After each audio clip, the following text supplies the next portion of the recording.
This is the Late Round Podcast with your host, JJ Zacharisa.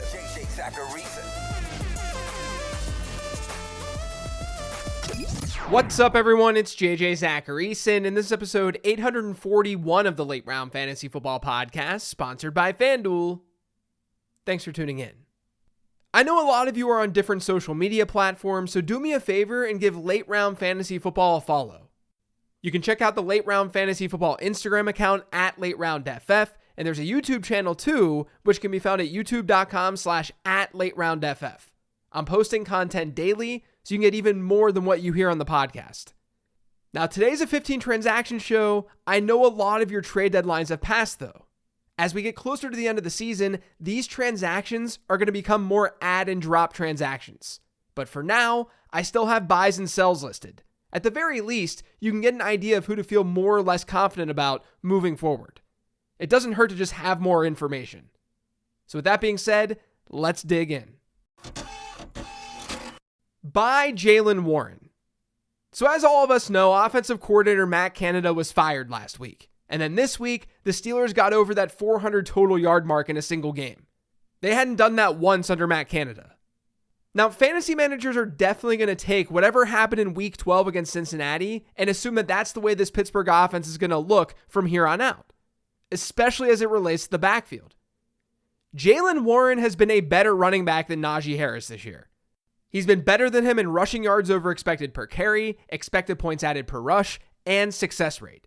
And he's not just been a little bit better, he's been a lot better. So with the change in coordinator, the hope was that Jaylen Warren was going to see more work in that Pittsburgh backfield. Rational coaching would say to give the ball more to Jaylen Warren. So far this season, his running back rush share per game, it's been around that 45% mark. Well, guess what? In Week 12, without Matt Canada, Warren had his worst fantasy outing since Week 1 in PPR formats. He had just 7.2 points. That was his second game since Week 3 below 10 PPR points. I really don't think it's time to panic, though. Warren's peripherals in that game against the Bengals, they were really no different than what we'd typically seen from him this season. His target share was maybe slightly lower than normal at 9.4%, but his route participation was right in line with how the Steelers had used him this year. Now, you might remember this, but a couple of weeks back, I called Najee Harris a sell. That had to do with three main reasons. Number one, he was scoring touchdowns at an unsustainable rate. Number two, he had not been as efficient as Jaylen Warren. And number three, Najee Harris was seeing targets at a really unsustainable rate. In the 2 games since that call out, Harris has seen target shares of 8% and 0%, so that part was right. But he did find the end zone this past week. The difference between Harris and Warren, though, to me, is that you're getting a better baseline with Warren. He's more efficient per touch, and he's seeing more targets through the air. He's running more routes, and his target share per game rate this year is about 14%. So Harris might be a better bet to score a touchdown, but Jaylen Warren is more efficient, and he has a better receiving profile. That's the kind of player that I like to target more in fantasy football. Now, I actually think that both players can be fine in the fantasy playoffs. Pittsburgh gets Indianapolis, Cincinnati, and Seattle in weeks 15 through 17. That gives them the top 3 playoff schedule for running backs this year by adjusted fantasy points allowed. So to recap, Warren's peripherals were basically the same. Nothing really changed from a usage standpoint. But he's been the more efficient back between himself and Najee Harris. If one of these Pittsburgh running backs is going to see more work just naturally, it's going to be Warren because he's been the better player. So considering he's coming off this down game, despite his peripherals being exactly the same and a really nice playoff schedule upcoming, I think Jaylen Warren's a nice buy. Hold Pat Freiermuth. So speaking of the Steelers, we finally got that big Pat Freiermuth performance. We've been waiting all year for it. Now, Freiermuth was featured as an ad a couple of weeks ago. If he's on your waiver wire, you should absolutely be adding him this week. But he crushed Cincinnati. He had a 9-catch, 120-yard performance. His target share was 34.4%. That was by far a season high for a Steelers tight end. Pittsburgh actually entered that game against the Bengals with 228 tight end receiving yards this year. They had 141 against the Bengals in Week 12 alone. Now, this was likely somewhat fluky. The Bengals have been a favorable opponent for tight ends this year. They ranked 6th in adjusted target share allowed to the position. But with that being said, Freiermuth now looks healthy. And Pittsburgh, according to adjusted fantasy points allowed, they actually have the second best tight end schedule in the fantasy playoffs. So I'm not sure this is an obvious sell situation. The matchup definitely helped, but more of these types of matchups are upcoming. Sell David Montgomery. So we saw a negative game script for Detroit on Thanksgiving. That was a rarity for this 2023 season for them. That led to a lot more playing time for Jahmyr Gibbs. He's the pass catcher in that backfield. And in turn, it was less playing time for David Montgomery. Though do note that he was a little bit banged up in the second half of that game. You know, it's funny. If we really take a step back, we've really gotten to the point where this Detroit Lions backfield split is basically what we thought it was going to be to start the season. Jahmyr Gibbs may not see as much work as David Montgomery on the ground, but the receiving work is there, and that makes him an attractive option every single week. Montgomery is the between the tackles bruiser, and he has these spiked weeks with his touchdowns. And considering the quality of the offense that they're in, considering this Detroit offense is good, those touchdowns, they can hit pretty frequently. David Montgomery is not going away. That's not what this transaction's about. He's scored 9 times. He's found the end zone in 7 of 8 games this year. But he's not playing that far above expectation in the touchdown column because of the favorable touches that he sees. He sees a lot of goal line work. He sees a lot of work close to his opponent's end zone. And because of that, this isn't some obvious you have to sell David Montgomery type of thing. I'm just looking at where David Montgomery has been this year versus expectations moving forward. And I think we need to temper those expectations just a little bit. Detroit gets Denver in week 15. That's a solid matchup for their running backs. In week 16 and 17, though, it's going to be Minnesota and Dallas. Those are two of the tougher defenses for running backs by adjusted fantasy points allowed. If Montgomery can't find the end zone in a given game, we know that there's not a great floor. He's seen 3 targets over his last 3 games. He ran a route on just 8.5% of Detroit's dropbacks in week 12. And yeah, that was in a negative game script, but that's sort of the point. Look at the fantasy playoffs. Denver's playing a lot better. Minnesota's not a bad team, though I am recording this before the Monday night game. And then you get Dallas. Those aren't automatically going to be positive game script games. My fear with Montgomery is simply volatility. I think he's still an RB2 in fantasy football. I'm just saying that he's going to really need those touchdowns in order to hit the ceiling that we need him to hit. Add Jeff Wilson. We'll see what the Dolphins do with Devon Achane this week. It doesn't sound like his knee issue is that big of a deal, not like before. It made sense that they rested him in week 12 against Tim Boyle and the Jets. You never know though. What if Achane can't come back? That's why Jeff Wilson's worthy of an ad. I did bring up Wilson on last week's Sleeper episode, so some of you might already have him. But regardless, in week 12, he saw a third of the Dolphins' running back rushes and a 10.7% target share. If he maintains those peripherals, this week they get Washington. That could be a nice positive game script for Miami, and they might lean on Jeff Wilson a little bit more than usual. That's as long as Devon Achane is out, of course. Buy DeAndre Swift. So this transaction is actually a repeat transaction from back in week 10. But it seems like a reasonable one to bring up again. Don't worry about DeAndre Swift's week 12. Was his 3.6% target share the lowest that he's seen this year? Yes. Did he score fewer than 10 PPR points for a second time in 3 games? Yes. That's not great, but his route participation against Buffalo was identical to what he's been seeing all year. His running back rush share, also the same. He's just been on the wrong side of some variance, and that should correct itself down the stretch. Because look at Philadelphia's schedule. They've got a couple of tough ones against San Francisco and Dallas upcoming, but in the fantasy playoffs, it's the Seahawks, Giants, and Cardinals. Seattle and Arizona are top 5 matchups for running backs by adjusted fantasy points allowed. New York, that's the 12th best one. DeAndre Swift, even after this past week's performance, could be a league winner down the stretch. Add Curtis Samuel. So another player that I talked about in the Sleeper Show this past week was Curtis Samuel. He had a 27.3% target share against Dallas on Thanksgiving. Now, the reason I brought him up on that Sleeper Show was because Dallas allows a lot of slot targets. That's where Curtis Samuel lines up. I highly doubt we're going to see a 27% target share for Curtis Samuel week in and week out. But the thing is, Washington gets Miami this week, and the Dolphins are a top 10 team this season and slot target share allowed. so he could be in store for another high-volume game this week. If you need someone as a fill-in, I think Curtis Samuel makes a ton of sense.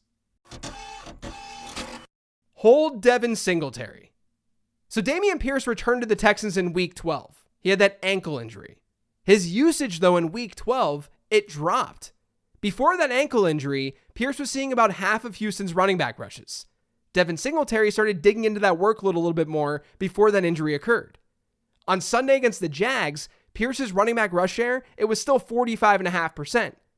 The problem, though, for Pierce at least, was that he played 19% of their offensive snaps. His snap share right before the injury was closer to 40%. Devin Singletary was a low-key big winner in Week 12. His running back rush share was 54.5%. Now that's a lot lower than what he had been seeing without Dameon Pierce. Without Pierce, that was like 95%. But Singletary played 81% of Houston's offensive snaps, and he saw a season-high 80% route participation. That led to his best target share of the year by far at 19.4%. Now some of this was game script related. Houston trailed in that game against Jacksonville, but they were never down by some massive margin. Singletary looks like, at the very least, the 1A in that backfield. And we should honestly call him a little bit more than that. Now, he may not be that much of a buy because there's always a chance that this shifts. Maybe Pierce wasn't used more because he was coming off of that injury. And the Texans have a pretty average rest of season schedule. But I absolutely don't think that Devin Singletary is a sell. This whole season, fantasy managers have been really behind with Singletary. I don't think people are going to realize how lopsided the backfield snap share was this past week. That's why Singletary's firmly in hold territory. Add Juwan Johnson. Saints pass catchers are really banged up. Rashid Shaheed left Week 12's game with a quad injury. It sounds like he's not going to go this week. And then Chris Olave has a concussion. He might not go this week. Now, I talked about A.T. Perry on last week's show. He's someone that you could look to add. But who I would add is Juwan Johnson. He ran the most routes for the Saints this past week. He only scored 8.5 PPR points, but he had an 18.9% target share. That was a season high. And this week, the Saints get the Lions. Detroit's a plus matchup for tight ends. So to me, Juwan Johnson's a priority streamer here in Week 13. Buy the Denver Broncos passing attack. The Broncos are cooking right now. They've been really, really good. They've won 5 straight games. But honestly, the offense, it's just been okay. It hasn't been great. During this 5-game win streak, Denver's offense is averaging 2.0 touchdowns per game. Russell Wilson hasn't ranked higher than QB 10 in a given week during this stretch. They're winning close games, and that defense is playing a lot better. Now, I'm bullish on the passing attack, though. Upcoming for Denver are games against the Texans, Chargers, Lions, Patriots, and then the Chargers again. That's through the end of the fantasy season. Houston, LA, and Detroit, they're all top 5 favorable matchups for quarterbacks according to adjusted fantasy points allowed. And generally when that's the case, those teams, they're going to rank pretty favorably for pass catchers too. The only tougher matchup on paper for fantasy purposes is that Week 16 matchup against the Patriots. Considering they faced the Browns this past weekend, it's not a surprise that the offense didn't look that great. It wasn't amazing. Right now could be a nice buy low moment. Add Jalen Hyatt. So it's really easy to ignore players in tough situations. That's what Jalen Hyatt's in. He's playing in this Giants offense. It's not like they're going to throw for 300 yards each and every week. But this past week, Hyatt had a 25% target share. He ended up seeing 6 targets. He caught 5 of them for 109 yards. Now, I understand if you don't want to roster a player who's catching passes from Tommy DeVito. But look across the league. There's a lot of bad quarterback situations. Not everyone can just play with Josh Allen. We're banking on young, up-and-coming talent with a player like Jalen Hyatt. We've seen first-year players really come through during the second half of their rookie seasons historically. That's why you should be adding Hyatt. Hold Ramondre Stevenson. So Stevenson has a big performance this past week. He's now scored 21 PPR points in 2 of his last 3. That might mean that he's a perfect sell candidate, right? I'm not sure that's the case. He's now hit a 14% target share in 6 straight games. And his route participation has been really good over his last 2. And the Patriots also have an okay fantasy playoff schedule. They get the Chiefs, Broncos, and Bills. And the reason I say okay is because with Ramondre Stevenson, you want negative game scripts to some degree. You want those cheap dump-offs. We could easily see that against the Chiefs, the Broncos, and the Bills. Those are all three teams that are better than the Patriots. Most teams are better than the Patriots. But I think that Ramondre Stevenson could get some serious PPR love down the stretch. That's why he's more of a hold than an obvious sell. Sell Deebo Samuel. Look, I think Deebo Samuel is an unbelievable real-life player, but oftentimes he gets overrated in fantasy. During his 5 games prior to Week 12, Samuel had averaged a target share per game of 9.4%. His PPR points per game output was 7.7. In Week 12, that jumped up to a 30% target share and he scored 22.4 PPR points. But do we really think that's sustainable? It's really hard for all of the 49ers pass catchers to thrive. There's just a lot of volatility week to week, and that volatility is usually between George Kittle and Deebo Samuel. Brandon Ayuk has been pretty consistent, all things considered, this year. And then obviously Christian McCaffrey, he gets his every single week. So because this performance was the way that it was for Deebo Samuel and what we had seen over the last month prior to this, I do think that he's a sell. Add Josh Palmer. So this one's going to be quick. There's really not that much information on Josh Palmer right now. I have no idea when he's going to be back from this knee injury, if he's going to be back at all. What I do know is that he's eligible to come off of IR this week, and the Chargers desperately need some pass catchers. If Josh Palmer's active, he could see a 20% plus target share week in and week out. Remember, without Mike Williams, he was averaging a 21.7% target share per game rate. So just keep an eye on reports. That's what this transaction's all about. I don't know if Josh Palmer is going to be back or not, but at least be ready to add him. Add Roschon Johnson. The Bears use a 2-man backfield against the Vikings on Monday night because D'Onta Foreman was sidelined. Rookie Roschon Johnson got a lot of work.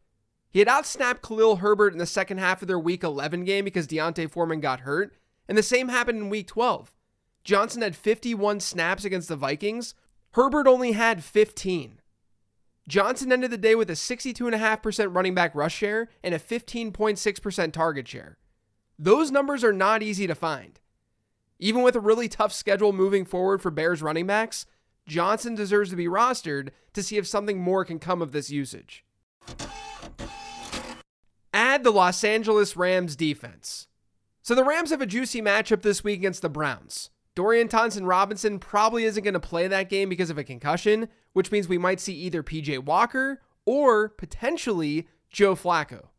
If it is Walker, he's thrown 30 plus passes in 3 games this year. 2 of those games were starts. In those 3 games, he averaged 1.7 interceptions thrown per game, and he took 2.3 sacks. FanDuel Sportsbook has this game at a 39.5 point over-under, so it's pretty low, and the Rams are 4.5 point home favorites. So they make for a good streaming choice here in Week 13. And if your league hoards defenses, don't ignore LA in the fantasy playoffs either. They have one of the best schedules that you're going to find across the league. They get the Commanders, Saints, and Giants in weeks 15, 16, and 17. That's it for today's show, though. Thanks to all of you for listening. If you've yet subscribed to the Late Round Fantasy Football Podcast, make sure you are by searching for it pretty much anywhere podcasts can be found. And don't forget to follow me on Twitter @LateRoundQB. Thanks for listening, everyone. I'll talk to you tomorrow with the weekly 10 Trend Show.